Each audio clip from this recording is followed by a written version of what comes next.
Hey guys, welcome to success Dilip. मैं दिलीप कुमार, स्वागत है आपका इस वीडियो में। तो दोस्तों, एक बहुत अच्छी खासी रिक्रूटमेंट आ चुकी है आईटीआई स्टूडेंट्स के लिए। That is great opportunity. BRO से वैकेंसीज निकाली गई है। बॉर्डर रोड ऑर्गेनाइजेशन की तरफ से टोटल 567 पोस्ट पर परमानेंट जॉब्स की वैकेंसीज आउट की गई है। ऑल इंडिया मेल कैंडिडेट इस फॉर्म को अप्लाई कर सकते हैं।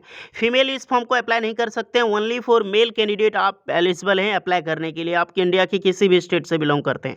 10th pass with ITI students के लिए ये बहुत अच्छी खासी अपॉर्चुनिटी है।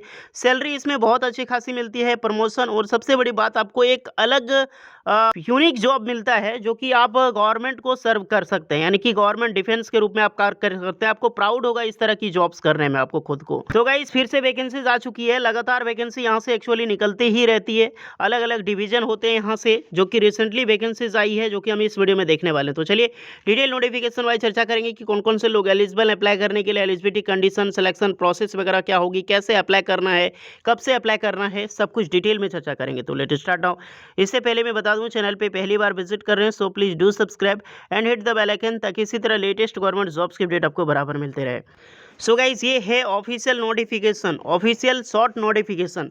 Government of India, ministry of defence से लीड करती है, यानी कि रक्षा मंत्रालय के अंडर में आता है। Border road wing, border road organisation, general service engineers force में वैकेंसीज निकाली गई है, जैसे हम GREF के नाम से जानते हैं। कभी कभी GRSE में निकलती है और कभी कभी वैकेंसीज निकलती है GREF। तो ये GREF में वैकेंसीज निकाली गई है। एडवर्टाइजमेंट नंबर देख सकते हैं, जो रिसेंटली नोटिफिकेशन आई थी वो 03/2022 था। यार लास्ट नोटिफिकेशन 2022 की रिलीज की गई है, 04/2022। अब यहाँ पे देख सकते हैं, application are invited for filling up to following post in general reserve engineering force form Indian national, only for male candidate. तो फीमेल में पहले बता चुका हूँ, अप्लाई नहीं कर सकते।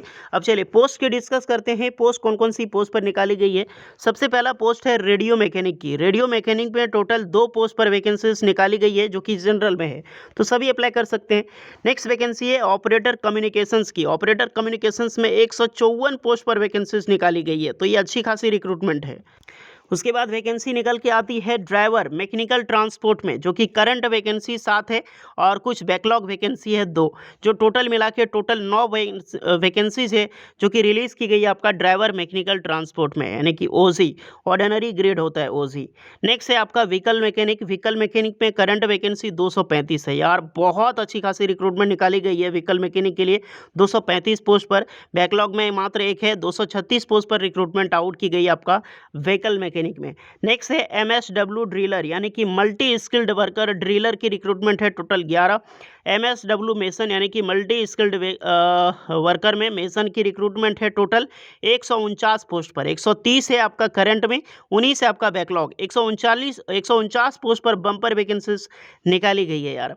नेक्स्ट वैकेंसी MSW पेंटर में 5 वैकेंसीज है। MSW मेस वेटर में आपका देख सकते हैं 1 वैकेंसी है। टोटल पोस्ट को ऐड करो तो 567 पोस्ट पर वैकेंसीज आउट की गई है 2022 की। ये आपकी न्यू रिक्रूटमेंट फॉर DRDO की तरफ से, BRO की तरफ से। तो ये रही शॉर्ट नोटिफिकेशंस में आपकी कौन कौन सी वैकेंसीज निकाली गई है। चलिए बात डिस्कस करते हैं कि इसमें क्या क्वालिफिकेशंस मांगी जाएगी। सो गाइस, क्वालिफिकेशंस को ध्यान से सुनना। सबसे पहले अगर मैं ऑपरेटर कम्युनिकेशंस में बात करूं तो इसमें 10th पास की डिग्री आपकी मांगी जाएगी फर्स्ट ऑफ ऑल।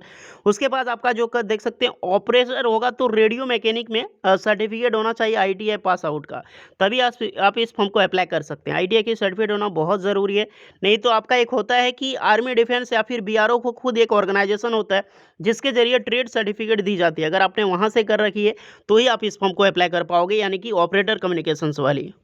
और जो वैकेंसी रेडियो मैकेनिक के लिए, उसमें रेडियो मैकेनिक ही ITI होना चाहिए। नेक्स्ट जो छोटी मोटी वैकेंसी, जैसे MSW मेसन्स की रिक्रूटमेंट है, तो इसमें 10th पास चाहिए। 10th पास के साथ आपको देख सकते हैं मेसन बिल्डिंग में होना चाहिए गाइस, जो कि ITI की सर्टिफिकेट होना बहुत ज़रूरी है। अदरवाइज मिनिस्ट्री ऑफ डिफेंस द्वारा जो है आपका क्लियर होना चाहिए मेसन्स क्वालिफिकेशंस का सर्टिफिकेट। नेक्स्ट वैकेंसी जो मल्टी स्किल्ड वर्कर जो पेंटर में है, तो ITI पास आउट करके आपका पेंटर ट्रेड में ITI पास आउट होना चाहिए 10th पास करके। अदरवाइज आपने मिनिस्ट्री ऑफ डिफेंस से कोई वोकेशनल ट्रेड में कारपेंटर में कर रखी है 2 ईयर कोर्सेज की लेकर, तो आप अप्लाई कर सकते हैं। नेक्स्ट वैकेंसी जो मेस वेटर की वैकेंसी है, इसमें जो भी अप्लाई करेंगे ओनली फॉर इसमें 10th पास कैंडिडेट एलिजिबल होंगे और कुछ प्रोफिशिएंसी टेस्ट ली जाती है, जैसे कुक वगैरह की लगभग सेम होती है कुक और मेस। अब नेक्स्ट पोस्ट जो है आपका व्हीकल मैकेनिक। व्हीकल मैकेनिक में आपका 10th पास होनी चाहिए और मैकेनिक मोटर व्हीकल या फिर diesel mechanic, heat engines mechanic हो गया, या फिर मशीनिस्ट के ट्रेड भी इसमें एलिजिबल होते हैं। मतलब मशीनिस्ट व्हीकल मैकेनिक्स में ओनली फॉर ITI के स्टूडेंट यहाँ पर एलिजिबल होंगे, ध्यान रखना। और साथ में आपका जो इसमें DL होना भी बहुत ज़रूरी हो जाता है। उसके बाद आपका जो है टायर को मैन्युफैक्चर करना, टायर अगर पंचर हो जाता है तो उसको बदलना, खोलना, ये सब चीज़ें आपको आनी चाहिए। नेक्स्ट वैकेंसी जो निकाली गई है ड्राइवर मैकेनिकल ट्रांसपोर्ट की, इसमें 10th पास के कैंडिडेट एलिजिबल होंगे, बट इसमें भी आपकी जो है मैकेनिकल ट्रांसपोर्ट की एंड मोटर व्हीकल की आपका जो है इसमें ट्रेड का सर्टिफिकेट होना बहुत ज़रूरी है। देन आपका क्या होगा, इसमें भी आपका मैकेनिकल ट्रांसपोर्ट है तो ड्राइवर की जो किसी DL होना, HMB या फिर LMB की ज़रूरत आपकी मांगी जा सकती है। क्योंकि ये चीज़ें मैं बता रहा हूँ वो टोटली प्रीवियस नोटिफिकेशंस के आधार पर बता रहा हूँ, क्योंकि ऑफिशियल क्वालिफिकेशन इस नोटिफिकेशन में ऐड नहीं है, तो प्रीवियस नोटिफिकेशन में जो होता है लगभग सेम ही बन के आती है। इस साल 4 वैकेंसी 2022 में निकल चुकी है BRO से, तो इतना तो है कि ये टोटली आपका जो है क्वालिफिकेशन सेम होता है जो पोस्टें आउट होती है। तो पहले ये होता है कि पहले शॉर्ट जारी करता है, बाद में आपको ये जारी करता है फुल नोटिफिकेशन। अब ध्यान देना, क्योंकि यहाँ पर फिजिकल एफिशिएंसी टेस्ट होता है। फिजिकल एफिशिएंसी टेस्ट में आपको 1 मील आपको दौड़ना होगा और इसमें पासिंग मैंडेटरी है, ध्यान रखना। 10 मिनट के लिए टाइम आपको इसमें दी जाएगी। देखो इसमें अलग अलग थोड़ा सा एज होता है। नॉर्मली 18 साल से लेकर 25 साल के कैंडिडेट इस फॉर्म को अप्लाई कर सकते हैं और किसी में 18 से 27 साल कैंडिडेट भी एलिजिबल यहाँ पर होते हैं। तो ये जब ऑफिशियल आएगी ना तो उसमें पता लग जाएगा 18 से 35 है या फिर 18 से 25 या फिर 18 से 27।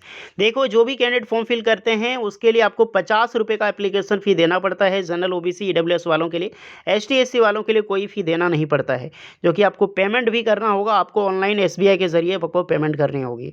इसके भी आपसे एग्ज़ाम क्या क्या होता है, अलग अलग ट्रेड वाइज अलग अलग एग्जामिनेशंस की यहाँ पर स्किल टेस्ट दी जाती है, जो कि अलग अलग होती है। ये चीज़ें ऑफिशियल में पता चलेगी। कुछ चीज़ें जान लो कि आपका फिजिकल स्टैंडर्ड भी होना चाहिए। फिजिकल स्टैंडर्ड होता क्या है, नॉर्मली आपका जो हिल्स एरिया से बिलोंग करते हैं, लाइक नॉर्दर्न्स से हो गया या फिर जम्मू कश्मीर, हिमाचल प्रदेश, ये सब से अगर आप बिलोंग करते हैं तो 158 सेंटीमीटर चाहिए आपकी हाइट और 75 सेंटीमीटर आपका छाती होना चाहिए और वजन 47.5 किलो।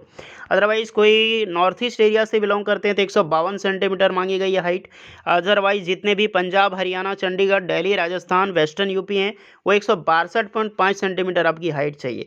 नेक्स्ट है ईस्टर्न यूपी, जो बिहार, वेस्ट बंगाल, उड़ीसा, झारखंड वाले 157 सेंटीमीटर।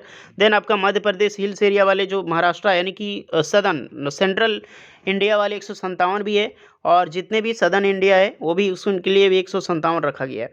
नेक्स्ट आपका जो गोरखा इंडियन डोमिसाइल है 152 सेंटीमीटर होना चाहिए। अदरवाइज जितने भी इसमें अप्लाई करना चाहते हैं, जो कि अभी मैं बताया नॉर्दर्न साइड में, सदर्न साइड में, सबकी जो वेट होनी चाहिए लगभग 50 किलो के आपका आसपास होना चाहिए। तो इसे एक बार ज़रूर चेक कर लें। और ऑफिशियल इसकी आएगी कब से अप्लाई करना है, एम्प्लॉयमेंट न्यूज़पेपर में सबसे रिलीज़ होगी, उसके बाद ही इसका फॉर्म फिलअप करना है। एप्लीकेशंस में बता देता हूँ, लेकिन कोई भी बंदा इससे अप्लाई नहीं करेगा, बिल्कुल ऑफलाइन फॉर्म होता है, आपको फिलअप करके आपको भेजनी पड़ती है गाइस। तो फिलहाल वेट कीजिए, जब ऑफिशियल आएगी और बताने का लिंक जैसे ही ओपन होगा अप्लाई करने की, मैं टोटली आपको जानकारी उस समय भी वीडियोस बना के दे दूंगा। फिलहाल ये शॉर्ट नोटिफिकेशन, इसकी टोटली ब्रीफली जानकारी मैं दे चुका हूँ।